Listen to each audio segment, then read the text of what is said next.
Hello, everyone. As you're coming in, please let us know where you're tuning in from. We'd love to know.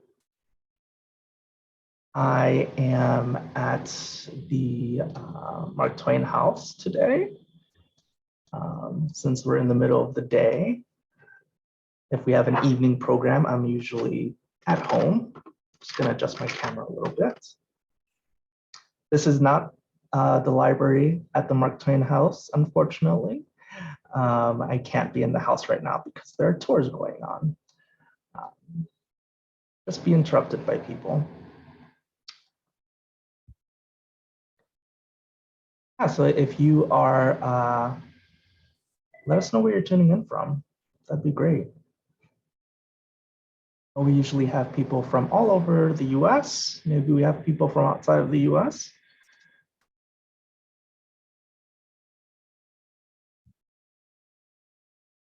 Like we are where we're supposed to be. From Germany. Looks like we have someone from Vancouver, Washington, Colorado. Okay, I'm going to go ahead and get started as you all are in the chat telling us where you're tuning in from. Hello, I'm Omar Acevedo, and I'm the Literary Program Coordinator at the Mark Twain House and Museum in Hartford, Connecticut, and I'm delighted to host today's program for War Diary.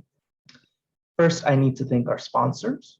Our virtual programs are produced in part with support honoring the late Frank Lord. We are happy to honor his memory with these programs, and we are incredibly grateful to the Wish You Well Foundation and Connecticut Public WNPR for supporting all of our virtual programs. As a nonprofit organization, the Mark Twain House and Museum depends on contributions to share our enriching author programs like War Diary, education initiatives, and other events with our community. If you can, please consider donating. I'll provide a link for that in the chat, but you can also go on our website and click donate. We are welcoming Yevgenia Belorusets and Eugene Ostashevsky for a discussion of War Diary, a document of life in Kyiv during the first 41 days of the Russian invasion of Ukraine. Our author, Yevgenia Belorusets, is a Ukrainian artist, writer, and photographer born in Kyiv in 1980. She is co-founder of the journal Prostory, member of the interdisciplinary curatorial collective Hudrada, author of the photo series Victories of the Defeated, and books Lucky Breaks, series of lectures on the modern life of animals, and Anfang des Krieges, which won the Horst Wingel Prize for Literature 2022. Her works meet at the intersection of visual arts, literature, journalism, and activism, making a solid connection between document and artistic language. The most recent work is a multidisciplinary exhibition, Nebenan Close By, taking place in German Bundestag. She lives in and works in Kyiv and Berlin. Our moderator, Eugene Ostashevsky, was born in 1968 in Leningrad, USSR, grew up in New York, and now lives mainly in Berlin. His books are Feeling Sonnets, The Pirate Who Does Not Know the Value of Pi, and Life and Opinions of D.J. Spinoza, and Iterature. As a translator of Russian avant-garde literature, Ostashevsky is best known for Eberu, an anthology of Russian absurdism, and Alexander Vivensky's An Invitation for Me to Think, which won the National Translation Award. His translations of contemporary Russophone writing include F-Letter, New Russian Feminist Poetry, and Lucky Breaks by Yevgenia Belorusets.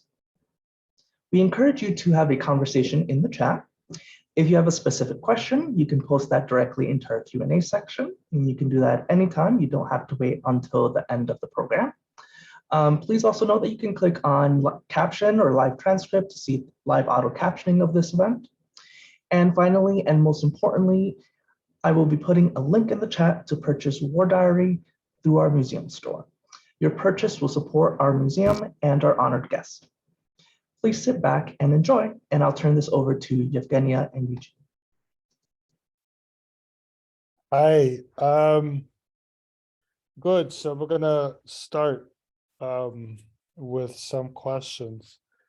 Your war diary, which is here, has just been released in the US by New Directions, I think 10 days ago, as translated by Greg Nissim. It's a day-by-day, very personal account of your stay in Kyiv over the first month and a half of the full-scale Russian invasion. So from February 24th to April 5th, 2022. You were keeping your diary publicly, and you wrote it in German, which is neither your first nor your second language. The entries which you wrote generally in the evening, sometimes in the middle of the night, appeared the next day, first in the German press and then in the English language press. And later on, they began to appearing in newspapers in other languages all over the world. The diary often addresses Western readers, sometimes implicitly, pleading for military aid and support for and of Ukraine. So I guess my first question is, the diary is generally thought of as a private genre. You talk about private things also. How did you balance the private and the public in your diary? How did you decide what you were going to write about? And how did you decide what you would not write about? Were there things you deliberately avoided mentioning? And can you tell us a few of them? Eugene, thank you very much for your question, and thank you to Mark Twain House for hosting us, and to everybody to come. Yeah, and your question was also an introduction. It's important to have, and thank you. I'm now in Berlin, and it is light of the very nice day. War is going on, and your question kind of should bring me back at that moment, at the days when a war has started, or it was for me constantly a constant everyday ongoing shock that it is still going on during these first days of the war. And about the idea of the diary, it's actually a very alien idea to me. I never wanted in any form to write a diary. Text about your immediate private experiences that would be just written down directly was something that I already decided maybe years ago never to do, never to go with, never even to try. Why? Maybe because in my general practice as artist working with photography or literature, I was actually seeing how these small private experiences are constantly being spread or influencing every piece I have working on, even a portrait of another person. So I thought that there is no need to write anything like a diary. Well, also, I always thought that a text or photograph is a kind of a dialogue that and you go in some alien, other different place, trying to discover something that might not suit you and might make you a bit discomfortable, or to write down something that actually is not only that controversies my imagination or ideas about what text can be, or literature, or a figure, a person. So when the war started, I decided, I tried to describe I was invited by Spiegel, by German magazine, and I tried. My first step, I was just trying to describe how the reality is changing around me, how Kyiv is changing, and at that moment, day after day, or even during this first day, when I thought I could write lots of entries during only one day, or even during only one evening, I suddenly found myself by writing sort of a diary where I was an object of my own research practically, or I was this different person that I was looking at and trying to describe or to make a portrait. I don't think that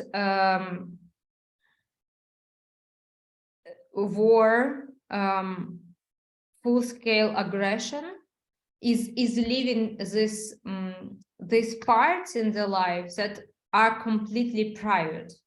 It's very hard to find them suddenly.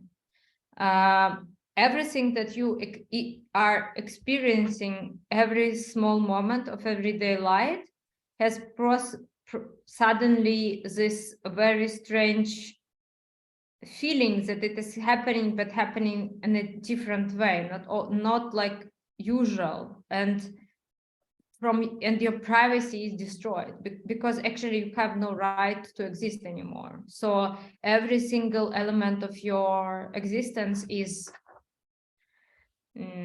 happening just by chance, because suddenly it is still happening.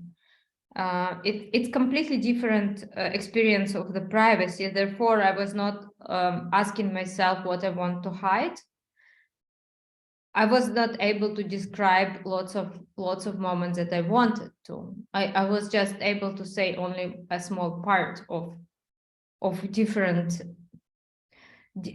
ideas or thoughts or concepts that were crossing my mind during the day. But okay, so you were just talking about the way that war invades your innermost self and it takes away your privacy, right? And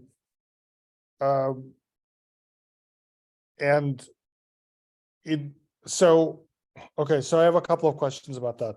So one is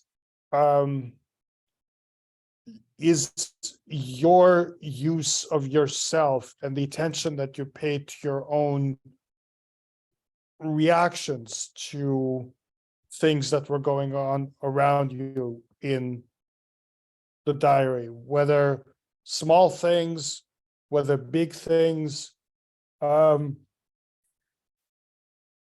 is that why all of those things become equally significant? Because war has invaded your inner self? I mean, okay, so let me rephrase that question. It's a question about how in wartime, not on the front line, but nonetheless in wartime, in an area that, you know, at least gets rocket fire,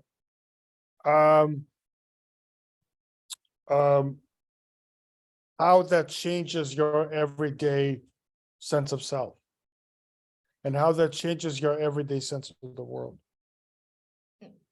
You started with this frontline idea, and I think that Kyiv actually was a frontline at the beginning of the war, because there were this group with small groups that were entering the city and going through the city, actually terrorizing the city. During this first maybe 2 weeks of the war, at least 2 weeks. Right. Yes, I remember and that. today it is completely different situation. Today Kyiv is living from one big terrorist attack with rockets to another one, but it is completely protected and has a feeling that nobody will just enter the city. It is like two different realities, and you were asking about what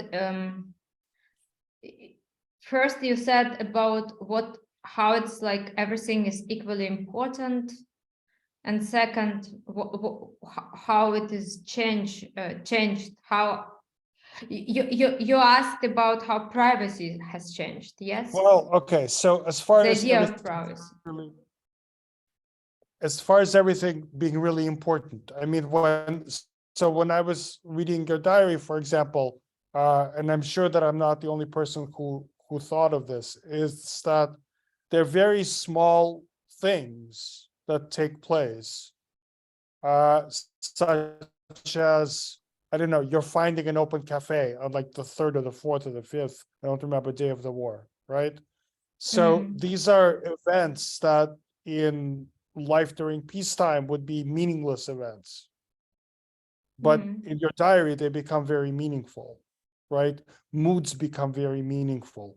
All sorts of things become very meaningful and therefore worth recording, which one would not notice. Because it was like 3 hours. 3 hours at the first day of the war, when everything has changed forever. It was 3 hours of transformation that changed the city, the reality, surroundings, the state of mind of people, like full scale. All usual places of socializations, like I'm not speaking about cultural stations, but cafes or I don't know, small shops, clothing shops, and everything disappeared, like it wasn't there. It was closed. It was not just a closed door, but you had the feeling that maybe this place will never be the same anymore. Maybe this cafe will not exist anymore. And it is true for lots of places, they never reopened. But at that moment, Kyiv was under constant attack. It was a siege of Kyiv. It was a risk that people from Kyiv will not even had one moment. That moment will come. People from the city will not even have a road to leave the city.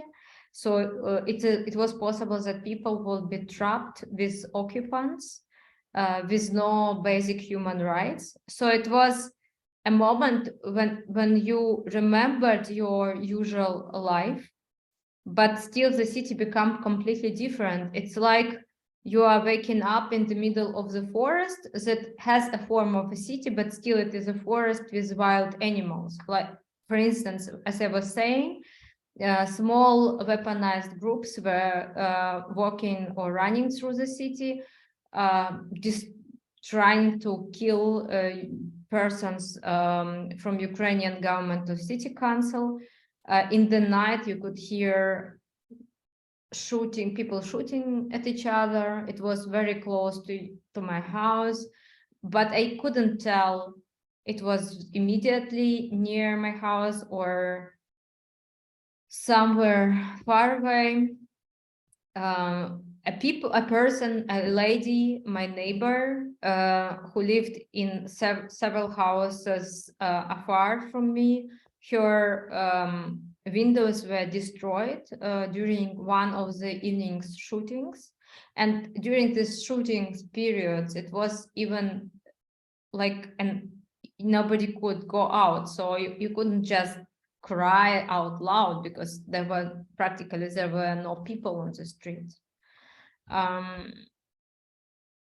Maybe everything is getting a sense, as you asked, because nothing has a sense anymore, actually, because your whole life, the whole idea of the city, a place where you are very much protected, a place where urbanization means actually that you are in such a text, finding different aspects, studying or these different aspects of your own reality, constantly looking at these aspects, and everything disappeared. So the whole idea of the city practically in this situation is not there anymore. And speaking about that, I'm always thinking about people who are still in such a condition or worse, and lots of people in Ukraine are in the cities under attack, or in the city under the risk of being threatened, being overtaken by some army.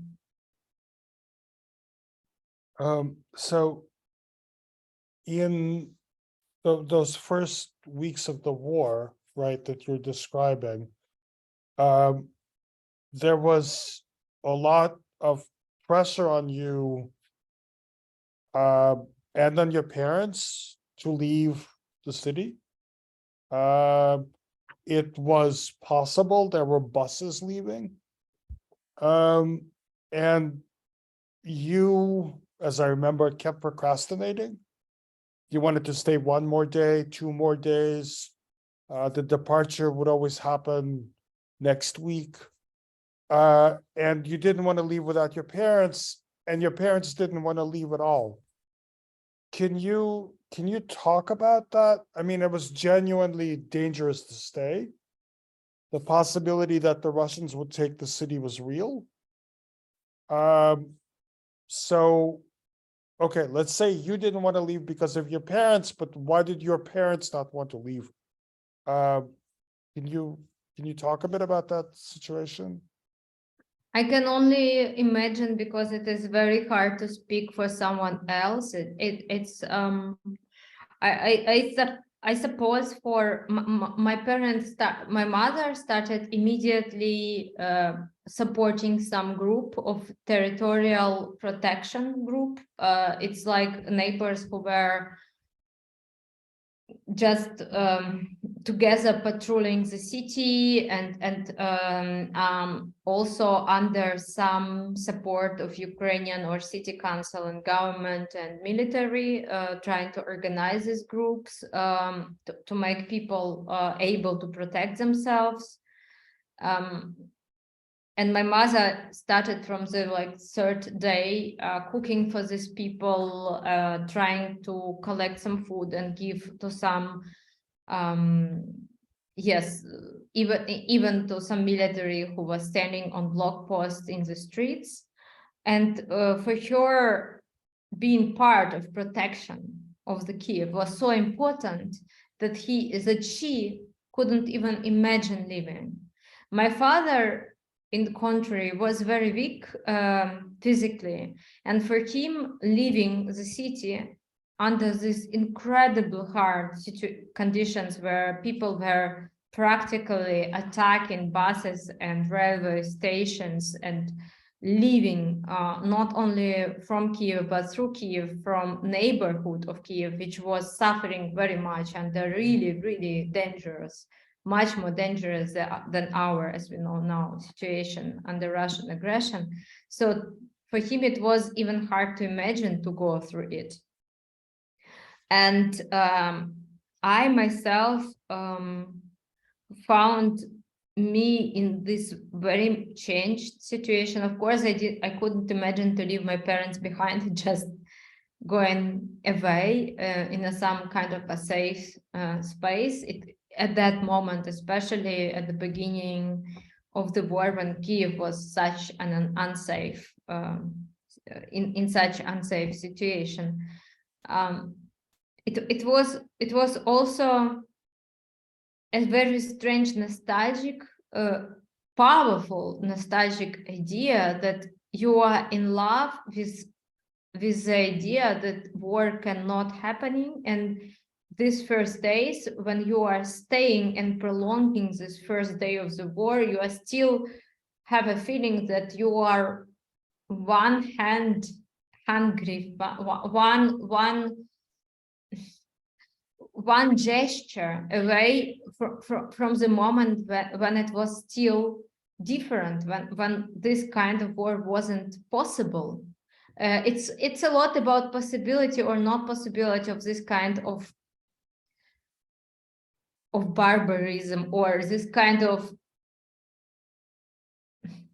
this kind of state of human life, human rights. It's about that. And when you are prolonging your stay, you are still thinking and hoping that you are somehow, in my case, that I was like connected to this time, but when this kind of aggression, this kind of huge and deep attack on human basic rights is not possible at all. Your father was evacuated as a child, right? No, he was born in evacuation. He was born in evacuation. Yes. Okay, so he doesn't remember.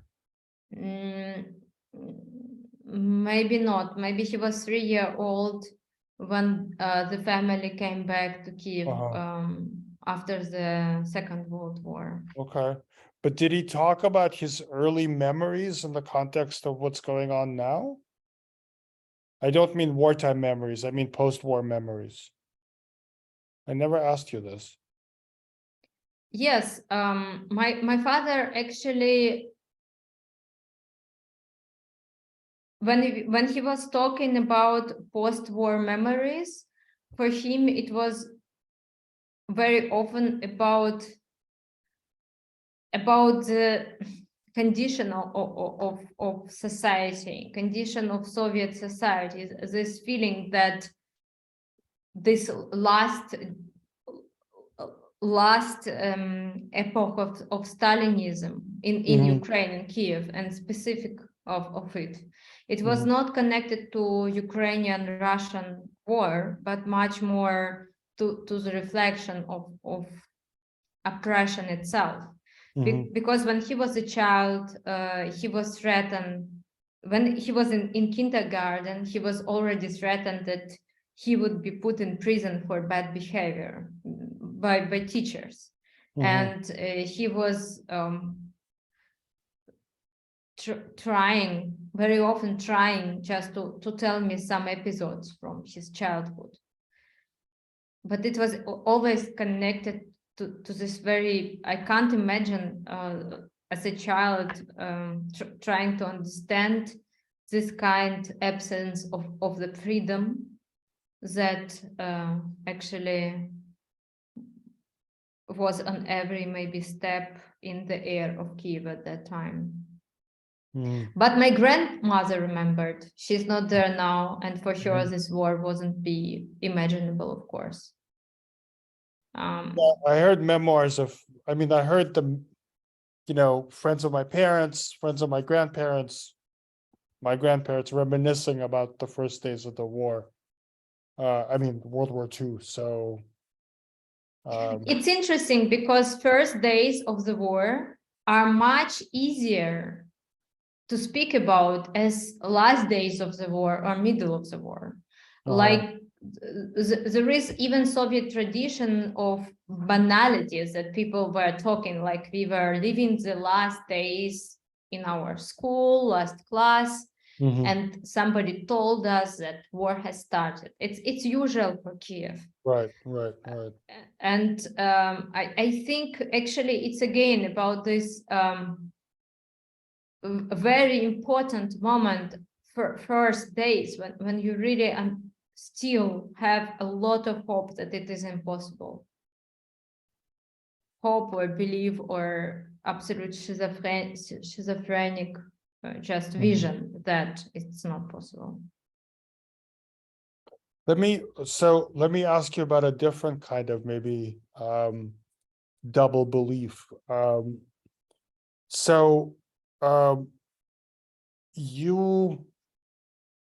The people that you write about, not just the people that you meet in the street in the War Diary, but the people that you wrote about in Lucky Breaks, which I translated, the people who are subjects of your photographic series, even really the people behind the animals in your animals book, they're people who are underrepresented. They're underrepresented in all senses of the word. They're in the sense that they are poor, in the sense that the politicians don't listen to them, and in a sense that, you know, they're rarely the objects of artistic attention. This is not always so in your books, but very often. And in the War Diary, in the preface that you wrote later and that opens the War Diary, you reminisce how in the beginning of Russian interference, 8 years ago, in 14 and 15, that the Russians and the Ukrainians talked about the people of the Donbass, but no one ever talked to the people of the Donbass, right? But you actually went and did talk to them in 2015 and 2016. You talked to a lot of civilians who survived smaller scale fighting in the beginning of the conflict. Can you talk a bit about how the world picture of, you know, civilians, normal people, completely ordinary people changes after spending some time under shelling? You have a story about this in Lucky Breaks. And also, this is probably a different and I think related, but maybe not a related question. How is the full-scale war right now changing the mindset of Ukrainians today in general, if one could talk in general? Yeah, it's very hard to speak in general, and what I will say now, I kindly ask everybody not to think that I'm speaking in general about everybody. I will just share some of experiences or some of the thoughts about Donbass. What is interesting and very strange and very specific is that people in Donbass during this first part of episode or part of Russian aggression against Ukraine, they not only were under shellings and they not only were under Russian occupation, they also had a feeling that nobody is sharing their experience, nobody in the whole Ukraine and nobody, of course, in Russia. So they were suddenly, before the war, Russian propaganda was constantly saying people of Donbass are very special. It's something very special group, maybe even a nation that has to build their own states and this blah, blah, blah, and lies of propaganda. But it was for people from this region, it was maybe funny, interesting to hear these ideas about them. But after the Russian aggression, they suddenly discover that they have an experience that nobody else has. It was happening right away and after that. And it's practically like a prophecy that is being fulfilled after it was told, because Russians started with the idea of a very specific face of this kind of people, and then it created this very specific face for them, which was very traumatizing and connected to painful experiences of losing their lives, losing their image of reality, losing this feeling of solidarity, because nobody could understand what they went through, because it's really hard to understand if you have never even touched something like this kind of an aggression and this kind of absence of basic rights and your right to live practically. So after this occupation, even when cities were under the control of Ukrainian government, which was much softer and nicer than the control of absolutely irrational, mad and mafia governments of DNR and LNR, so-called republics created, proxy states created by Russia. Even after it looked like it has ended for lots of people, they still had this kind of very uncalming feeling that something is not like it should be, and nobody is really acknowledging their pain, and nobody is seeing what they have come through, which is which was not far away from the truth for me, in my heart is telling it, or for my view. And lots of interviews I was taking were connected to this kind of question asked to the society or to planet, to other countries, to people from your own country. What is happening, how we can be so lost or forgotten practically. It's about being forgotten, but it's very hard to tell, just to name it, what is forgotten. It's like forgotten moment that it's actually happened yesterday and nobody can forget it. We are forgotten because we cannot forget something, and maybe we want to forget it, but we cannot forget it. But this is not the kind of trauma that is being experienced by Ukrainians today. I think that Ukrainians today actually are experiencing the trauma that is very close to it. Maybe nobody is ready to acknowledge it because it is tough, because people from Donbas, because of Russian propaganda, were always put down, even by Ukrainians, like saying, maybe you are pro-Russian or so. And nobody would really be happy to compare the whole Ukraine to Donbas. It is like tough comparison because it is problematic for Ukraine, which is fighting with Russia propaganda the whole time. But it's not so far away, because Ukrainian, and I as Ukrainian, very often, like I find myself is that I'm thinking that I'm left behind by the whole world. That whole world is allowing Russia to destroy city by city, street by street, destroy my people, destroy my language, destroy my culture, just because they want to destroy it, as if international law doesn't exist for us, as we are special and we have not this right to international law in the scale that everybody has this right. It's like being suddenly discovering that you are from a bad district, and this bad district mafia has all rights to kill all citizens or all people who are living in this bad district, because nobody is really interested or will come and make law happening, make some international rules applied to this bad place. It's like suddenly thinking that you are from a very special and very bad place, which was never the idea about Ukraine. But I would not say that it is, I would say that this is a resentment, I'm like speaking about now, that is not acknowledged by Ukrainians. I think it's like hidden thought, even in my case, but I decided right now to bring it to the light.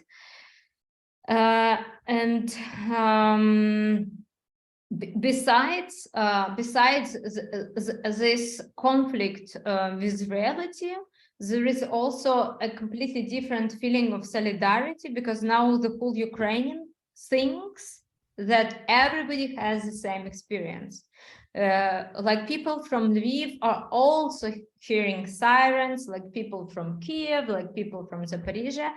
And then lots of Ukrainians are declaring that they have the same experience, which is again a mistake, because my experience when I'm in Kyiv is sirens, and sometimes house really in my district is a bit destroyed, and it is a risk for my life. It's true, but my friends in Zaporizhia are in different situation, because Zaporizhia is under incredibly awful, aggressive, absolutely undescribable attack, and houses are destroyed there in much larger scale. And it is, I cannot imagine that even me from Kyiv. And then when I think about Kherson, where people were so long suffering under Russian occupation, very brutal Russian occupation. Now the city got free under Ukrainian control, and Russia is attacking their city with artillery.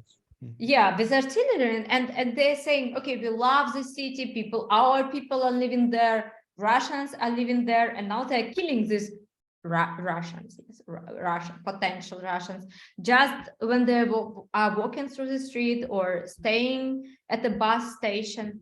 And I think my experience in Kyiv and experience in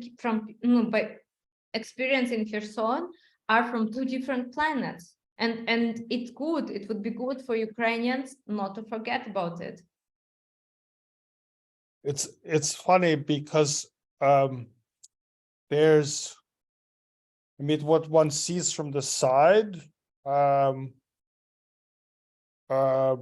is a kind of very strong moment and need for basically nation formation gestures, for gestures of unity, that, you know, in a certain sense, make you even think of, I don't know, it's a weird comparison, but they make you even think of Israel, right? The way that, you know, in Israel, during the formation of Israel, everybody, you know, switched to Hebrew, right? As opposed to Yiddish, as opposed to Ladino, as opposed to all the languages that they came there with. And sometimes, you know, you see the same kind of insistence that we have the same historical experience. We have the same experience of the war, whereas you're right, everybody's experience of it is quite different. If we have time for another question before the audience asks a question, I want to ask you about your photographs, because you're both Lucky Breaks and the War Diary consist not only of text but of photographs, with whose relationship to text is quite complicated, especially in Lucky Breaks.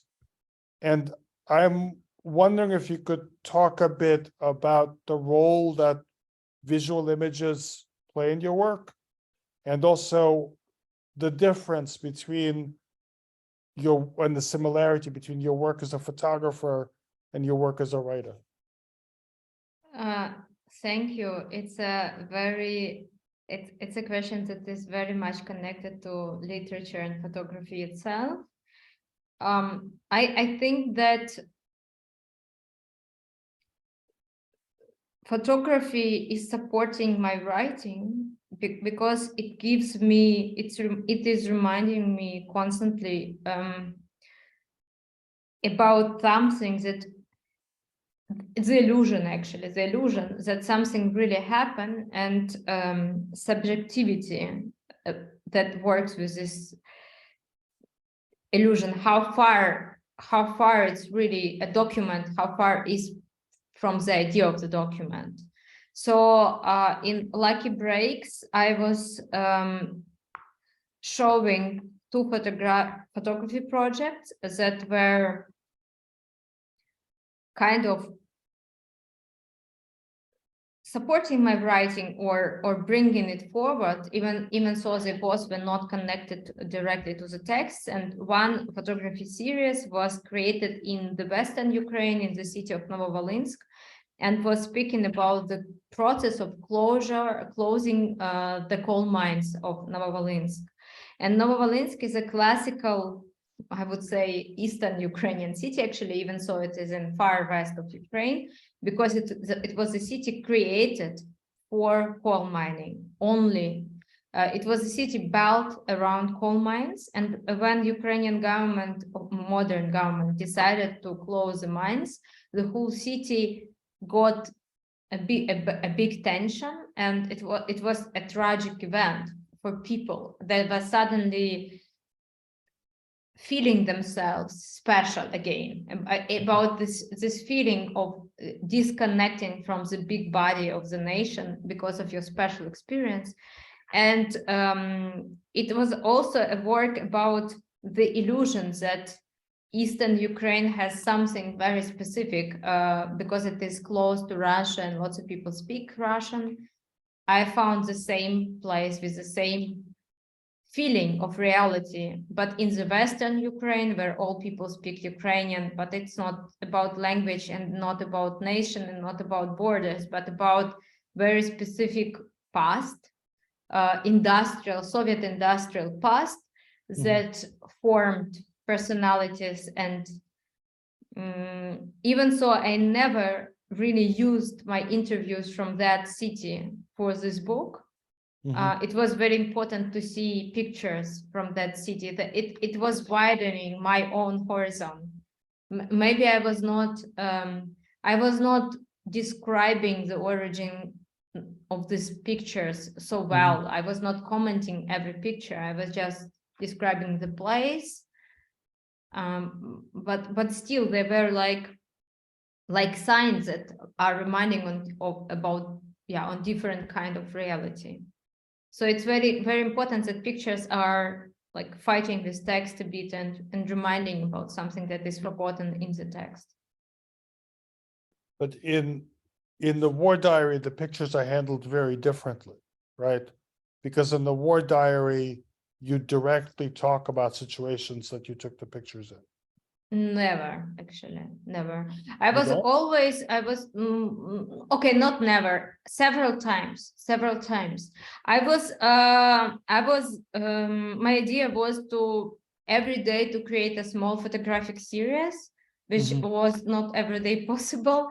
Some days I created only 3 or 4 or 5 images. Some days 1 or 2, or it was almost nothing. But this work for me was divided from the text. Sometimes they cross their paths, but actually not directly. Okay, good. We have some questions from the audience. There's a question from Michael Quinn, which asks you, when you look back at the entries in the diary now, basically a year after they were written, what do you see in retrospect? What strikes you most about those early experiences? I have a feeling that I was answering this question constantly today to you during other questions you asked, but thank you for the question. And I don't think there is something more important than the idea that okay, I will repeat myself, I think, but the idea of impossibility of this kind of reality. And I actually think that this idea stayed with me is as some sort of hallucination or dream, daydream that constantly is coming back, that it is not possible that actually people from my country, which was formed very much as formed politically and in the way of society, which was growing, forming itself as a country that is not involved in war conflicts. It is a big division between Ukraine and Russia, one of the lots of others.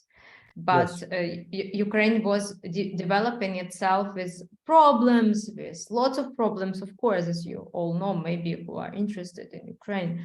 But as a country which was constantly fighting for more and more human rights, and which was not interested in any armed conflict. Therefore, when Russia occupied the Crimea, Ukraine first even didn't know what to do, and people were not ready start war immediately. So it was like postponed to the moment when Russia decided full-scale aggression can happen. And this is a big changes to the whole idea of what Ukraine is and what our country is and what our people are. And it is forced. It is not coming from the inner heart of the society. It is something that coming from outside, provoking particular part of reality, of a personality, part that is protecting itself, that is fighting, that is understanding that it can be an enemy and it can be a common enemy, and a country can unite because of the enemy, around the idea of the enemy. And it's a very painful process, and even so it sounded very abstract. For me, it's everyday life pain that I constantly remembering, and it has different forms, and so very, very private and very particular forms, this idea. Can you, there's also a request also from Michael Quinn. Could you talk a bit about the cover image of the book? It's in this book, like most of my photographs, also exhibited and published a lot online, are actually concepted in color, and I don't think you can have a real image, a real understanding what these pictures could be just from the book. But I still like how it is, even black and white is not so bad. And this is a fragment of on the cover you see a fragment of one of the pictures that was taken in Kyiv in the middle of March, when I met a young boy who was not visiting school, of course, from the beginning of the war, and he's playing by himself all alone with a ball. And I decided that it was very hard to start a conversation because he was really young, maybe 12, maybe 11. But I decided just to speak with him 5 minutes and ask him what he thinks about everything that is happening, and to exchange some words with him. And yeah, it was a moment when I have seen lots of people playing with themselves, lots of people playing like some kind of squash, or just on the street in the march with a ball. It's like, it was common, not lots of them, of course, but you could meet a man playing with a ball in a very crazy routine, like an hour long. Maybe it was a way to calm themselves, to calm down, just generally. And this boy was doing the same. And yeah, he wouldn't speak a lot with me. He just told me some comments about this game he was playing, and I asked him to make a photo of him for myself. I did. So you see on this picture a game that is played during the sirens are loud, and it is air alert in Kyiv situation, but the boy cannot stay at home and decided to go out and play. I couldn't stay at home either and decided to go to the shop and buy some groceries, and we met. It's funny how, because of the color of the ball, right? How it becomes an emblematic photo of the war, how the ball becomes a world. And it's funny how what the things that cropping and framing does. Good. Are there other questions? Omar, how are we doing on time? We're doing good. We just have a few minutes left. So if anyone has any more questions, or if you want to wrap up your conversation, you can do that. There are questions from people? No, I don't see anything. Good. Okay. Maybe we can ask guests, because I don't see you, I don't see your faces. It's this kind of Zoom. If you have ideas or thoughts about these conversations or comments, if you will write them, or maybe you read something I have written, if you will write them as your comments, I would be very happy to read.